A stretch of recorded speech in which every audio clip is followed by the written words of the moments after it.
नमस्कार दोस्तों, पाथफाइंडर में आप सभी का स्वागत है। मेरा नाम है डॉक्टर महिपाल सिंह राठौड़ और आज इस वीडियो में मैं आपके साथ चर्चा करूंगा एक छोटी सी न्यूज की। यूएसए फिर से यूनेस्को को ज्वाइन कर रहा है, लेकिन इस न्यूज के पीछे का जो पर्सपेक्टिव है, जो इसके पीछे का बैकग्राउंड है, हिस्ट्री है, वो हमें जानना जरूरी है कि क्यों आखिर यूएसए ने यूनेस्को छोड़ा था और अभी फिर से ज्वाइन करने की क्या नौबत आन पड़ी।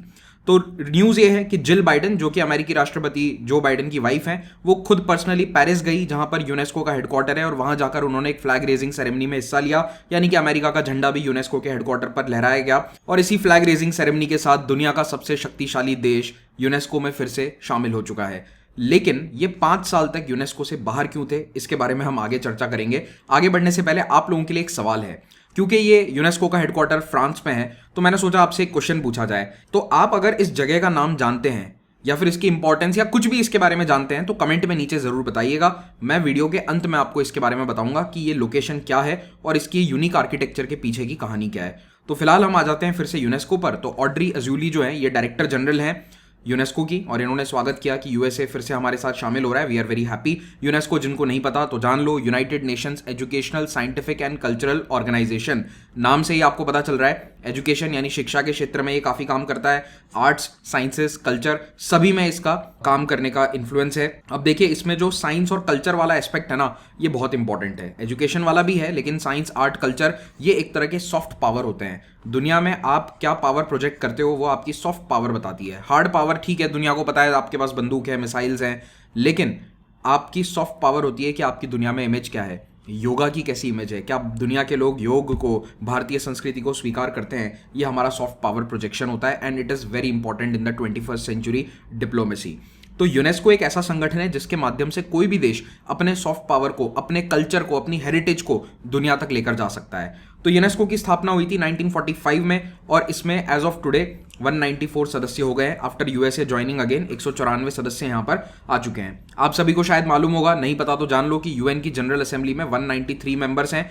तो 3 मेंबर ऐसे हैं जो यूएन का हिस्सा नहीं है, यानी कि उन्हें फुल कंट्री का स्टेटस नहीं मिला हुआ है, लेकिन वो यहां पर यूनेस्को का हिस्सा है। ठीक है, जिसमें सबसे प्रोमिनेंट है पैलेस्टाइन। बाकी दोनों देश जो हैं वो छोटे से आइलैंड्स हैं पैसिफिक के, तो उनके बारे में ज़्यादा जानकारी हमारे लिए इंपॉर्टेंट नहीं है। पैलेस्टाइन अभी आगे भी डिस्कस करूंगा, इसीलिए जान लो। पैलेस्टाइन यहाँ 193 में शामिल नहीं होता है, एक ऑब्जर्वर स्टेट के तौर पर यहाँ पर यूएन की जनरल असेंबली में उसे रखा गया है, लेकिन यहाँ पर पैलेस्टाइन एक फुल मेंबर है। हालांकि उसे वोटिंग अधिकार यूनेस्को में भी नहीं मिलते हैं। आगे बढ़े उससे पहले आपको बताना चाहता हूं, अगर आप मेरे लेक्चर के अपडेट्स प्राप्त करना चाहते हैं तो आप मेरे टेलीग्राम चैनल से जुड़ सकते हैं। मैं और पाथफाइंडर के अन्य टीचर्स आपको पढ़ाते हैं उड़ान बैच में। उड़ान बैच ये यूपीएससी की तैयारी के लिए देश का सबसे अफोर्डेबल कोर्स है। केवल 8,000 रुपये पे करके आप प्रीलिम्स, मेंस और इंटरव्यू तीनों की तैयारी कर सकते हैं। टेस्ट सीरीज ज्वाइन कर सकते हैं, आपको टॉपर्स के द्वारा क्लासेस ली जाएंगी। ये सारी फैसिलिटीज जो अमूमन आपको 1 लाख 1.5 लाख रुपए खर्च करने पर मिलती हैं, वो यहाँ पर केवल 8,000 रुपये में आपके लिए अवेलेबल होंगी। याद रखिए, ये प्राइस अभी ज़्यादा नहीं चलने वाली है। By the end of this month we are going to raise the price. तो ये प्राइस बढ़ जाए 30-35%, उससे पहले ही आप इस कोर्स को अवेल कर लीजिए। लिंक नीचे आपको पहले कमेंट में मिल जाएगा, उस लिंक पर क्लिक करोगे, वहां पर 10-12 हज़ार कुछ प्राइस आ रही होगी। महिपाल कोड डाल देना, प्राइस 8,000 पर आ जाएगी। जो टीम आपको पढ़ाने वाली है उसको आप अपने सामने यहाँ पर देख सकते हैं। ये सभी टीचर्स आपको पाथफाइंडर चैनल पर भी पढ़ाते हैं और हमने अब ऑप्शनल के भी 4 सब्जेक्ट शुरू कर दिए हैं। So we have PSIR, geography, history and anthropology. इन कोर्सेज को भी आप केवल 8,000 रुपीज में ज्वाइन कर सकते हैं। और अगर GS, उड़ान बैच और ऑप्शनल को एक साथ कॉम्बो बैच के रूप में आप अवेल करना चाहते हैं, then it is available only for 15,000 rupees. तो इस प्राइस पर पूरी यूपीएससी की जितनी भी कोचिंग होती है, जो भी क्लासेस की आवश्यकता आपको है, वो सब कुछ यहाँ पर अवेलेबल हो जाएगा। तो ये सारे कोर्सेज प्राइस बढ़े उससे पहले पहले अवेल कर लो। लिंक नीचे आपको डिस्क्रिप्शन में मिल जाएंगे, पहले कमेंट में मिल जाएंगे। कोई भी समस्या आती है तो या तो आप मुझे ईमेल कर सकते हैं, मुझसे संपर्क कर सकते हैं, या फिर नीचे गूगल लिंक का फॉर्म दिया हुआ है, गूगल फॉर्म का लिंक दिया हुआ है, उस गूगल फॉर्म पे क्लिक करो, अपनी कॉन्टैक्ट डिटेल्स डाल दो, हमारी टीम आपसे संपर्क कर लेगी। तो अब आते हैं मुद्दे की बात पर कि पेरिस स्थित यूनेस्को संगठन को अमेरिका ने छोड़ा क्यों था।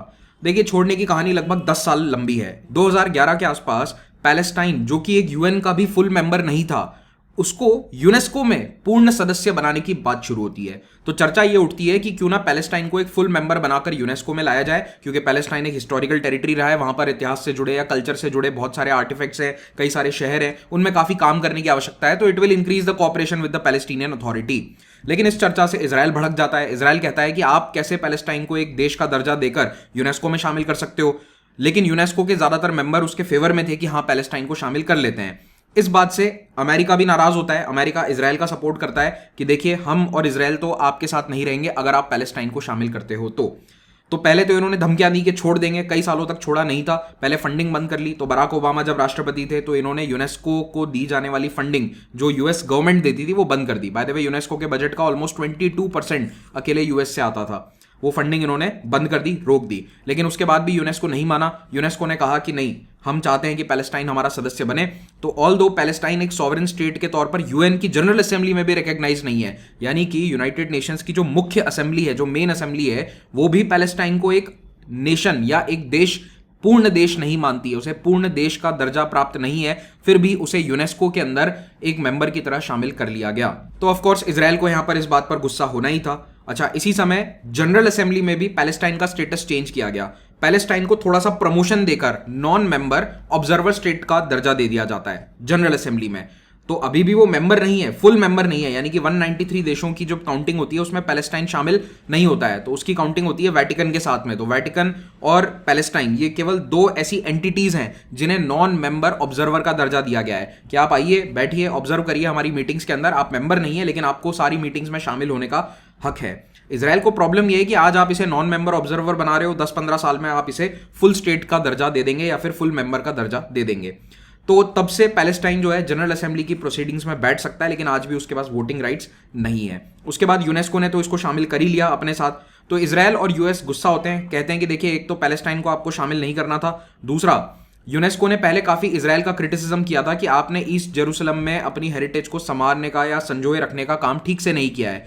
एक्चुअली ईस्ट जेरूसलम वो इलाका है जहां पैलेस्टीनियंस रहते हैं, ज्यादातर पैलेस्टीनियन रहते हैं। तो इजराइल की सरकार उस एरिया को नेग्लेक्ट करती है और वहां पे वो चाहते हैं कि ज्यादा से ज्यादा ज्यूज सेटल हो जाएं। तो इसीलिए यूनेस्को ने इस बात का क्रिटिसिज्म किया था कि आपको ऐसा नहीं करना चाहिए। और कुछ एंशिएंट जूइश साइट है उन्हें पैलेस्टीनियन साइट के तौर पर रिकॉग्नाइज कर दिया गया। तो इस बात से इजराइल वैसे ही नाराज चल रहा था यूनेस्को से। तो उन्होंने कहा कि देखिए हमारे खिलाफ ये बायस है। और अमेरिका ने इजराइल के साथ एक संधि साइन करी हुई है जिसके तहत वो कहते हैं कि जहां पर भी आपके खिलाफ कोई बायस दिखेगा या फिर आप मेंबर नहीं हो तो हम उसको फंडिंग नहीं देंगे। तो इजराइल और यूएस जो हैं वो दोनों एक साथ ऑफिशियली 31 दिसंबर 2018 को यूनेस्को छोड़ देते हैं। इन्होंने वैसे घोषणा 2017 में ही कर दी थी और तब तक यूएस में राष्ट्रपति भी चेंज हो गए थे, डोनाल्ड ट्रंप आ चुके थे। तो डोनाल्ड ट्रंप ने तो आते ही जोश और खरोश के साथ कह दिया था कि मैं और इजराइल, यानी कि अमेरिका और इजराइल दोनों ही यूनेस्को को छोड़ेंगे, और ऑफिशियली 2018 के दिसंबर में ये आउट हो जाते हैं। अब यूएस ने पहली बार यूनेस्को नहीं छोड़ा था, इससे पहले 1984 में भी एक बार उन्होंने यूनेस्को छोड़ दिया था। तब आरोप ये लगाया गया था यूनेस्को पर कि यूनेस्को काफी करप्ट है, मिसमैनेजमेंट है और ये संस्था सोवियत यूनियन के कहे अनुसार चलती है, यानी कि ज्यादातर दबदबा सोवियत यूनियन का है, तो हम इसे छोड़ देंगे या फिर हम इसमें फंडिंग नहीं देंगे। तो लगभग 20 साल तक इसके बाहर रहने के बाद जॉर्ज बुश जब प्रेसिडेंट थे तब फिर से 2003 में यूएसए यूनेस्को का मेंबर बनता है। तो कहने का मतलब यह है कि यूनेस्को को पहले भी ये छोड़ चुके हैं और रीज्वाइन कर चुके हैं। 2 बार हो चुका है इनका ये ब्रेकअप और पैचअप। अगर आपकी मित्र मंडली में भी कोई ऐसा दोस्त है जो बार बार ब्रेकअप और पैचअप करता रहता है तो उसे कल से आप बोलना कि भैया तुम कौन हो, यूएसए और यूनेस्को, आप उन्हें ऐसी उपाधि दे सकते हैं। तो देखिए यूएस ने 2017 के आसपास फंडिंग स्टॉप कर दी यूनेस्को की, और ये फंडिंग अच्छी खासी होती थी, $150 मिलियन के आसपास ये हर साल यूनेस्को को देते थे। तो अब जब यूएस फिर से ज्वाइन हो रहा है तो यूनेस्को ने कहा कि भाई साहब 4 साल से जो फंडिंग नहीं दी है वो भी दे दीजिए। यूनेस्को छोड़ने से पहले अमेरिका इस एजेंसी का ऑलमोस्ट 22% या यूं कह लो कि 1/4 बजट सैंक्शन करवाता था। 1/4 पैसा यूनेस्को का अमेरिका से आता था। जब अमेरिका ने यह पैसा देना बंद किया, मेंबरशिप छोड़ी, तो ऑफकोर्स यूनेस्को के बजट 1-2 साल के लिए हिल गए थे, लेकिन चाइना ने वो शॉर्टफॉल पूरा कर लिया। और इसीलिए अब ये वाला शॉर्टफॉल फिर से ना हो जाए या चाइना अपनी फंडिंग कम ना कर दे, तो यूनेस्को ने अभी से अमेरिका को थोड़ा सा पैम्पर करना शुरू कर दिया है कि सर वो पुराना पैसा भी दे दीजिए ना, जो 4 साल से आप मेंबर नहीं थे। तो 150 मिलियन के हिसाब से टोटल 600 मिलियन बनता है, तो सर वो 150 मिलियन भी आप हमें दे दीजिए। तो अब ये डाउटफुल है कि अमेरिका पूरे $600 मिलियन देगा या नहीं, ये तो देखना पड़ेगा। लेकिन हाँ, अभी फिलहाल का जो इनका बजट है यूएस का, उसमें से इन्होंने $150 मिलियन तो अलग से रख लिए हैं यूनेस्को को देने के लिए। तो ऑलरेडी इतना बजट एलोकेट यूएस कर चुका है, जितना उसकी पहले फंडिंग होती थी उतनी उस लेवल की फंडिंग तो ये इस साल भी करेंगे, दैट इज फॉर श्योर। अब सवाल ये उठता है कि अमेरिका को ऐसी क्या जरूरत आन पड़ी कि उसको यूनेस्को ज्वाइन करना पड़ा।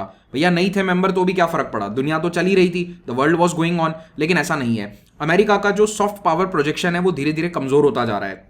अमेरिका ना केवल अपना हार्ड पावर प्रोजेक्ट करता है, हार्ड पावर से मतलब है कि उसकी आर्मी, नेवी, उसकी न्यूक्लियर मिसाइल्स, ये सारा उसका हार्ड पावर है। एक तरफ होता है उसका सॉफ्ट पावर। तो डिप्लोमेसी में या दुनिया के अंदर ग्लोबल ऑर्डर में अगर आपको टॉप पर रहना है तो आपको सॉफ्ट पावर प्रोजेक्ट करना भी बहुत जरूरी है, और अमेरिका उस क्षेत्र में पिछड़ रहा था लगातार। तो देखिए, चाइना ने उसकी जगह ले ली थी, काफी जगह वो यूनेस्को में फंडिंग दे रहा था, और इस फंडिंग से फायदा क्या होता है। देखिए, सबसे बड़ा आपको मैं एक इंपैक्ट बताता हूं, जितने भी वर्ल्ड हेरिटेज साइट्स हैं ये कौन तय करता है, ये यूनेस्को तय करता है।